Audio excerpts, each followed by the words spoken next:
तो आज हम आपको बताएंगे एक ऐसे ट्रेंड के बारे में जो कि लाखों इंडियन फैमिलीज की लाइफ बदल रहा है। और ये ट्रेंड है विदेश में पढ़ाई के लिए लोन लेने का। जी हां, आज हर 3 में से एक इंडियन स्टूडेंट अपने स्टडी अब्रॉड ड्रीम को पूरा करने के लिए एजुकेशन लोन ले रहा है। चलिए आपको इसकी सारी डिटेल्स देते हैं। नमस्कार, मैं हूं आपके साथ प्रेरणा कौशिक और आप देख रहे हैं एनबीटी इंटरनेशनल। तो ऐसे में यूपी ग्रेड स्टडी अब्रॉड की ताज़ा ट्रांजिशनल एजुकेशन रिपोर्ट 2024 से 2025 ने इस फैक्ट को साफ साफ कर दिया है, क्लैरिटी इसमें दे दी है। रिपोर्ट्स कहती हैं कि अब डेट यानी कि लोन सबसे बड़ा सोर्स बन गया है। लगभग 33% स्टूडेंट्स लोन पर डिपेंड रहते हैं, 28% स्कॉलरशिप पर और बाकी स्टूडेंट या तो सेल्फ फंड कर रहे हैं या फिर पेरेंट्स की सेविंग से मैनेज कर रहे हैं। अब बजट की बात की जाए तो रिपोर्ट्स कहती हैं कि करीबन 75% स्टूडेंट्स का बजट 30 लाख तक का होता है। 40% स्टूडेंट्स का बजट 10 से 20 लाख के बीच है। इसके अलावा 34% का बजट 20 से 30 लाख के बीच है और बाकी स्टूडेंट्स 30 लाख से ज़्यादा भी इन्वेस्ट करने के लिए रेडी हैं। लेकिन इंटरेस्टिंग बात इसमें यह है कि स्टूडेंट्स अब सिर्फ सपनों के पीछे नहीं भाग रहे, बल्कि वो कैलकुलेट कर रहे हैं कि विदेश में पढ़ाई करने से उनको कितना रिटर्न ऑन इन्वेस्टमेंट मिलेगा। यानी कि सिंपल वर्ड्स में कहा जाए तो पढ़ाई पर जितना पैसा लगाएंगे, क्या उतनी जल्दी करियर में वो पैसा उनको वापस मिल जाएगा। यही सारे स्टूडेंट्स कैलकुलेट कर रहे हैं। यही वजह है कि जर्मनी जैसी कंट्रीज की पॉपुलैरिटी बहुत तेजी से बढ़ रही है।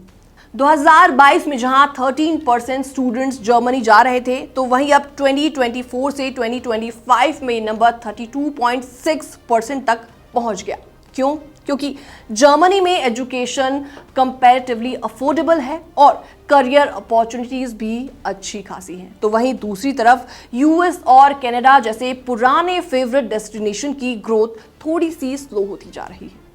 अब यूरोप, मिडिल ईस्ट और एशिया पैसिफिक रीजन स्टूडेंट्स के लिए एक नए स्मार्ट ऑप्शंस बनते जा रहे हैं। लैंग्वेज भी अब कोई इसमें बैरियर नहीं रहा। पहले स्टूडेंट सिर्फ इंग्लिश स्पीकिंग कंट्रीज को चूज किया करते थे, लेकिन अब फ्रांस, फिनलैंड और जर्मनी भी लिस्ट में शामिल हो गई है। एक और इंटरेस्टिंग फैक्ट इसमें यह है कि पहले फॉरेन एजुकेशन का सपना ज्यादातर सीबीएसई और आईसीएसई स्कूल्स के स्टूडेंट्स पूरा किया करते थे, लेकिन अब एजुकेशन बदल चुकी है।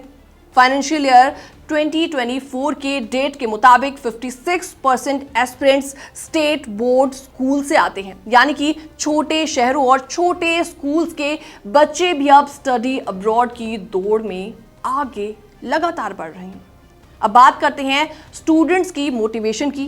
पहले सबसे बड़ा गोल परमानेंट रेजिडेंसी यानी कि पीआर का हुआ करता था, लेकिन अब सिर्फ 16% स्टूडेंट्स पीआर को मेन गोल मानते हैं और इसके बजाय लगभग 48% स्टूडेंट्स का कहना है कि उनका main focus better job opportunities है। मतलब अब स्टूडेंट्स का माइंडसेट करियर फर्स्ट हो चुका है। ऐसे में कोर्स चॉइसेस में भी चेंजेस लगातार देखे जा रहे हैं। करीबन 86% स्टूडेंट्स मास्टर्स डिग्री को प्रेफर कर रहे हैं। खासतौर पर मैनेजमेंट प्रोग्राम की डिमांड बहुत ज़्यादा बढ़ी है। पिछले 3 सालों में 30% से बढ़कर 56% तक हो गई है। इसके अलावा मास्टर्स डिग्री का इसमें प्रेफरेंस काफ़ी ज़्यादा बढ़ा है। खासतौर पर मैनेजमेंट प्रोग्राम्स की डिमांड बहुत ज़्यादा बढ़ी है। पिछले 3 सालों में 30% से बढ़कर ये 56% तक हो गई है। यूपी ग्रेड स्टडी अब्रॉड के प्रणीत सिंह का कहना है कि आज के इंडियन स्टूडेंट्स काफ़ी ज़्यादा इंटरनेशनल हैं। वो geopolitical changes, visa rules, post study job market और कॉस्ट फैक्टर सब कुछ कंसिडर करके अपना डिसीजन लेते हैं।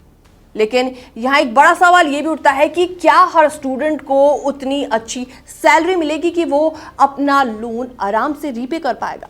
क्योंकि अगर करियर स्ट्रॉन्ग बन गया तो ये लोन एक इन्वेस्टमेंट की तरह काम करेगा, लेकिन अगर सही अपॉर्चुनिटी नहीं मिलती तो यही लोन बहुत बड़ा फाइनेंशियल प्रेशर भी बन सकता है। तो इसमें साफ है कि छोटे शहरों से लेकर मेट्रोज तक हर कोई विदेश में पढ़ाई का सपना देख रहा है।